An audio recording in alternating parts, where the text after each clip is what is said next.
Pola pikir yang konstruktif. Suatu masa di periode tahun 2000-an, saya berpindah tugas dari Departemen Pembebasan Lahan. Di situ saya 4 tahun sebagai manajer pembebasan tanah. Dan di awal tahun 2000, saya ditugaskan untuk menjadi marketing manager dari proyek Citraland Surabaya. Sebuah tanggung jawab yang berbeda sama sekali. Kalau di pembebasan tanah saya ini orang belakang, orang dapur, tetapi challenge berikutnya ini adalah sebagai marketing manager adalah menjadi orang terdepan. Ceritanya adalah di hari-hari awal saya belajar menjadi seorang marketing manager. Saya menemukan satu orang staf saya, taruh kata kodenya adalah J, ya, kodenya adalah J. Teman-teman, J ini adalah lulusan paling wahid dari ITS Statistik, IP-nya mentok, ya. Tapi kalau saya perhatikan, wajahnya itu suram. Rambutnya agak abut-abutan, setiap hari wearing jacket, tidak shiny tapi agak lusuh. Ya, apesnya teman-teman, duduknya persis di belakang saya. Tahun 2000 teman-teman, itu adalah tahun kami semua pada saat itu baru saja mengalami sebuah krisis moneter, yaitu 998. Ya. Tugas dari teman J ini adalah marketing intelligence. Buset, apa itu marketing intelligence ya? Saya sendiri bingung ya. Ternyata si J ini saya panggil, tugasmu apa? Dia cerita bahwa tugasnya dia adalah mempelajari hal-hal yang dilakukan oleh para kompetitor dari Citraland ini. Sebelah ini melakukan apa, 2 sebelah itu melakukan apa, 3 sebelah sini melakukan apa, semua dipetakan, di mapping oleh dia, sehingga tahu kekuatan, kelemahan lawan, pricingnya berapa. Saya pikir teman-teman, lah untuk apa ya melakukan marketing intelligence? Semua real estate, semua bisnis lagi susah. Saya datang kepada atasan saya, Pak SY, waktu itu menjadi General Manager dari proyek besar Citraland ini. Saya sampaikan, Pak SY, saya mohon izin usul untuk menempatkan J ini daripada jajaran marketing intelligence yang orang belakang. Target saya besar, suasananya masih belum kondusif, saya pindahkan saja si J ini untuk pindah menjadi line terdepan, yaitu jajaran marketing sales, marketing eksekutif, ya, yang jumlahnya kala itu masih 6 begitu ya. Saya ingin menambah jumlahnya supaya beban tanggung jawab ini bisa dibagi-bagi. Oh begitu ya Den, apa mau dia? Ya kita coba aja Pak SY, mestinya ya maulah. Oke, ya udah silahkan. Teman-teman, besoknya tidak nunggu lama, saya panggil si J itu, ya. J, ini kan situasi lagi kurang kondusif. Saya melihat jajaran marketing eksekutif perlu tambahan orang. Saya usul kamu untuk menjajaki posisi marketing eksekutif. Teman-teman, apa yang terjadi sungguh luar biasa bagi saya. Pasti tidak ada yang menduga, J ini menangis, teman-teman. Menangis. Saya tidak pernah punya kasus seperti ini sebelumnya ya. Seorang staf saya mutasikan atau promosikan sebagai sebuah jawaban baru, responnya menangis. Waduh, bingung saya. Ya, daripada saya pusing-pusing, saya bawa ke Pak SY. Ya, untung Pak SY sudah well informed terhadap rencana saya ini. Pak SY, gimana ini? J menangis. Hah, nangis ya? Lah, piye Den kok nangis gitu? Wah, gimana? Akhirnya kami bertiga melakukan discussion. Buntutnya Pak SY masih bilang begini. Nah, kan Marang terserah gimana Den? Ya, ada ucapan J yang menurut saya agak mendiskreditkan saya. Wah, dia bilang begini teman-teman. Wah, Pak DB ini tidak suka Pak sama saya. Pak DB ini ingin menyingkirkan saya dalam jajaran marketingnya. Ini kan lagi musim ngurang-ngurangi orang. Mungkin saya ini nggak disukai oleh Pak DB. Buset, kenal aja baru ya. Kok saya dituduh semacam itu ya? Hah, gimana ini Den? Sudahlah, J. Menurut saya kamu coba dulu posisi itu. Saya bantuin kamu. Ya 6 bulan coba dulu dah. Ya masih dengan mata sembab begitu ya akhirnya kita berdua meninggalkan ruangan Pak SY. Ya, dengan sebenarnya belum komit apa-apa. Ya. Hari besoknya teman-teman, Anda bisa duga, J ini tidak masuk. Hari kedua setelah chaos itu tidak masuk. Hari ketiga, J ini datang di kantor, ya, datang ke tempat saya, Pak DB, saya coba deh, saya kerjakan. Wah, bagus J, kamu sudah melakukan hal yang terbaik buat masa depanmu, juga buat perusahaan ini. Oke, jalankan, saya akan support. Oke, babak pertama selesai. Teman-teman, refleksi babak pertama ini adalah situasional sosok dari J yang begitu sedih, begitu tidak nyaman dengan tuntutan dari atasannya yaitu saya, DB, untuk mencoba posisi yang dia sudah tak ketahui sebelumnya, tapi dia tidak confident untuk menjalankannya. Ya, sampai menangis. 2 hari dia tidak masuk. Hari ketiga setelah kasus menangis itu dia baru masuk, dan puji Tuhan teman-teman dia menyatakan mau mencoba. Ya, jadi dia sudah di the lowest point tapi bikin komitmen untuk mau mencoba. Nah, ceritanya luar biasa di babak yang kedua ini. Teman-teman, suatu awal minggu di hari Senin, J ini datang ke saya. Pak DB, saya mau melakukan sebuah program usaha saya yang pertama, yaitu mailing. Wih, apa ya J? Mailing? Pak, dalam pembelajaran saya di statistik, itu saya belajar Pak, yaitu memetakan daerah-daerah mana di suatu tempat yang memiliki karakteristik tertentu. Menurut saya, produk-produk yang dijual di Citraland ini cocok dengan populasi orang-orang pengusaha di area Pasar Atom. Saya akan melakukan mailing kepada para prospek-prospek, yaitu pemilik-pemilik toko di kawasan Pasar Atom tersebut. Oh begitu ya? Gimana caranya? Oh, saya akan keliling Pak hari-hari ini mendata toko ini miliknya siapa, namanya siapa. Saya akan kirimin perkenalan, yaitu memperkenalkan saya sebagai marketing baru di Citraland dan memperkenalkan produk baru kita. Laksanakan. Saya nggak punya pengertian yang lebih tinggi dari dia, pokoknya jalankan, ya. Oke. Teman-teman, apa yang terjadi? Marketing-marketing yang lain itu pada memberitahukan kepada saya, Pak DB, areal Pasar Atom itu ya teman-teman sudah banyak melakukan pendekatan ke prospek-prospek itu. Ah, sudahlah, J kan orang anak baru, biar coba aja. Gitu ya. Biar coba aja. Ya. Teman-teman, J ini meskipun dia katain atau digosipin oleh teman-teman sederetan meja dia, tetap menjalankan apa yang namanya mencatat prospek-prospek yang dia akan kirimin surat. Datang lagi dia, teman-teman, beberapa hari kemudian, saya disuruh tanda tangan suratnya itu.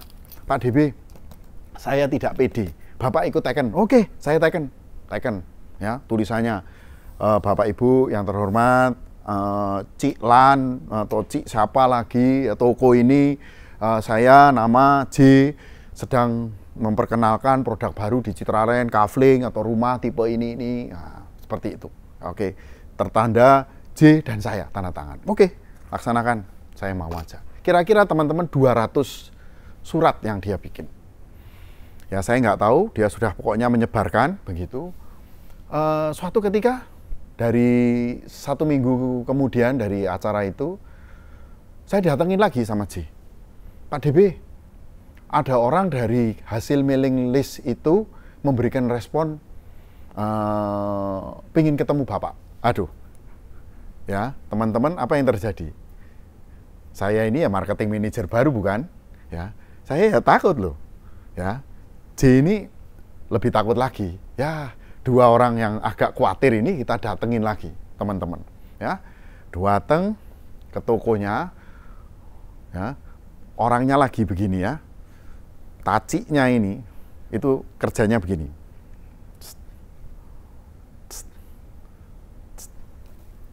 Nah, kira-kira jual apa dia?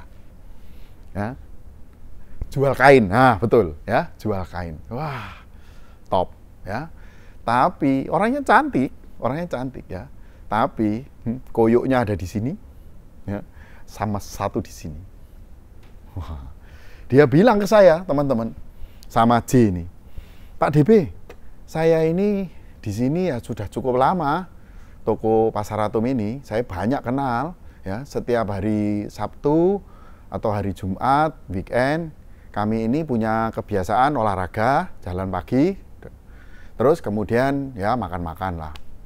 Gimana kalau Bapak bisa nyiapin saya kendaraan untuk setelah acara makan-makan itu, saya ajak teman-teman saya itu datang ke tempat Citraland.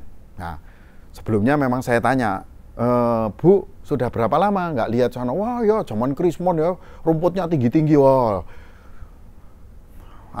Tacik mesti lihat, sekarang sudah lain, tahun 2000 itu tahun 98, sudah lain. Oh gitu ya, oke. Saya lihat ya, teman-teman, yang saya diminta menyediakan mobil itu, saya pikir sebuah Innova lah, sebuah apalah, Panther atau apa begitu. Enggak, ternyata saya disuruh menyiapkan sebuah bis untuk membawa teman-temannya. Ya, akhirnya J sama saya suatu pagi menjemput Cik Li Qian ini ya, untuk membawa teman-temannya datang ini ke Citraland. Kebetulan di Citraland itu ada tempat sebuah fasilitas olahraga yang keren ya, namanya Clubhouse Palimanan. Tempat lapangan golf ada clubhouse-nya. Wah, kita kumpul-kumpul di lantai 2. Makan di situ ya, mereka habis olahraga keringetan di bis, saya ceritakan tentang properti ini ya. Oke, acara di lantai 2 ini saya presentasi lagi ya, lebih formal pakai PPT, tadi di mobil cuma cerita-cerita. Teman-teman, J buka, saya bicara, belum kalimat-kalimat saya ini keluar lengkap, teman-teman, si Cik Li Qian itu tahu-tahu berdiri, teman-teman, berdiri, seret. Waduh, ada apa ini Cik Li Qian? Dia minta mic. Dia bilang begini, teman-teman. Hei teman-teman, ya pakai bahasa Surabaya ya. Gimana kabarnya semua? Seneng di Citraland sini? Woi, senang ya, udaranya bagus, mataharinya top. Teman-teman, Pak Denny ini mau ngasih saya komisi untuk penjualan yang terjadi pada hari ini. Buset teman-teman, saya memang ada komitmen fee terhadap Ibu Li Qian ini untuk setiap transaksi yang bisa dia bantu pada hari itu. Ya, kira-kira mungkin sekitar 35-an orang lah. Ada 1 bis dan beberapa mobil. Teman-teman, keringat saya ini udah kayak jagung-jagung itu. Saya merasa dipermalukan oleh Li Qian yang saya sudah support ini. Waduh, saya udah istilahnya dunia ini runtuh ya, kalau Obelix bilang itu. Ternyata teman-teman, kalimat berikutnya dari Cik Li Qian ini Ini yang melegakan saya. Cik Li Chen bilang begini, teman-teman, kalau teman-teman semua beli hari ini, komisi yang saya dapatkan dari Pak Denny itu, saya kembalikan semua ke teman-teman. Waduh teman-teman, yang namanya orang marketing yang isinya J dan saya, karena kita tidak prepare untuk hal-hal yang luar biasa teman-teman. Dari sejak siang itu sampai sore, kita ini nggak habis-habisnya bikin yang namanya surat pemesanan tanah. Hari itu teman-teman luar biasa. Ya, dari beberapa bulan, beberapa tahun sebelumnya kita tidak jualan ini teman-teman, tidak jualan ini. Hari itu kira-kira kita bisa membukukan 35 SPT dari teman-temannya Cik Li Chen ini. Luar biasa, ya. Akibat dari kerja seorang J yang tadi di babak pertama itu sangat down dia. Babak kedua berakhir. Teman-teman, refleksinya apa ya, teman-teman? Terhadap sikap, pola pikir, pola tindak dari seorang J ini. Ya. Dalam cerita kasus intrapreneur bintang, menurut saya teman-teman, J ini menunjukkan pola pikir yang konstruktif. Menurut saya adalah hal yang lumrah dalam situasi yang awal di mana dia menangis, dipindahkan, itu solusi terpendek adalah resign. Itu sesuatu hal yang menurut saya kebanyakan orang melakukan hal itu. Tapi dia tidak melakukan hal itu. Akhirnya setuju, meskipun di awal menolak ya, mencoba. 1-2 hari nggak masuk, hari ketiga masuk, dan dia mulai membangun pola pikir yang konstruktif. Teman-temannya bicara, oh Pasar Atom itu sudah pernah saya tangani, nggak peduli dia, konsisten. Ya, dan akhirnya buahnya dia dapat. Teman-teman, tahun itu si J ini, debutan baru yang dimulai dengan tangisan ini, menjadi top sales di proyek kami itu. Ya, saya baru tahu ceritanya. Kenapa di awal saya cerita wajahnya itu lusuh, pakai jaket, rambutnya awut-awutan. Ya, dia adalah seorang putri pertama dari ibu yang sudah tidak ada ayahnya lagi. Ya, dia itu meskipun cewek, belum menikah, tapi dia adalah kepala rumah tangga dari rumah tangga ibunya itu, di mana dia punya adik-adiknya, teman-teman. Ya, sebelum ke kantor ini dia harus beresin adik-adiknya, itu juga beresin ibunya karena ibunya tidak terlalu sehat. Ya, tahun tersebut gara-gara pola pikir yang konstruktif itu dia menjadi top sales. Tahu teman-teman, yang tadinya naik motor itu lusuh, ya. Tahu-tahu tahun itu dia sudah belajar nyetir mobil dan kemudian beli mobil dari komisi yang dia dapat dari hari yang bersejarah buat dirinya itu. Ya. Beli mobil Korea A to Z, ya, Atos. Ya, saya ingat betul warnanya biru. Ya. Teman-teman, dari teman J ini kita belajar pola pikir yang konstruktif itu menyelamatkan dirinya, menyelamatkan adik-adiknya, menyelamatkan mamanya, juga menyelamatkan saya menciptakan omset yang besar bagi proyek Citralab. Ya. Pola pikir konstruktif, berpikir panjang, jangan buru-buru, aku tak resign saja. Ya, berusaha fleksibel, melihat seperti ini, oke, saya coba dulu. Tidak gentar waktu orang-orang bilang bahwa itu sudah pernah dilakukan, jalankan aja. Ya.